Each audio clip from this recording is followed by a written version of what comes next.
अस्सलामुअलैकुम जी प्यारे दोस्तों, अल्हम्दुलिल्लाह कल तक जो मिनी दुकान आपको दिखाई जा रही थी, आज अल्हम्दुलिल्लाह मोहल्ले वालों के तावन से बहुत बेहतर हो गया इनका काम। और ये मिनी दुकान से बढ़कर मिनी स्टोर हो गया है, क्योंकि अल्हम्दुलिल्लाह बहुत ज़्यादा चीज़ें यहाँ आ चुकी हैं, यानी कि कपड़े वगैरह भी आ गए हैं।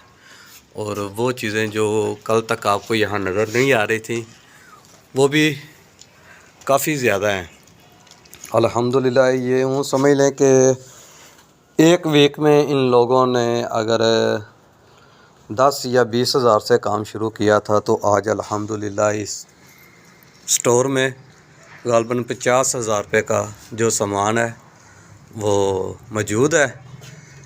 तो उम्मीद है कि इंशाल्लाह अगर इनके मोहल्ले के लोग हैं जो वो इसी तरह इनके साथ तावन करते रहे, तो इंशाल्लाह ये बहुत जल्द और भी बड़ा हो जाएगा। ये देख रहे हैं आप, और लोकेशन भी इनकी माशाल्लाह बेहतर है। कॉर्नर पे दुकान है। देखें ये बच्चे आ रहे हैं सामान लेने के लिए।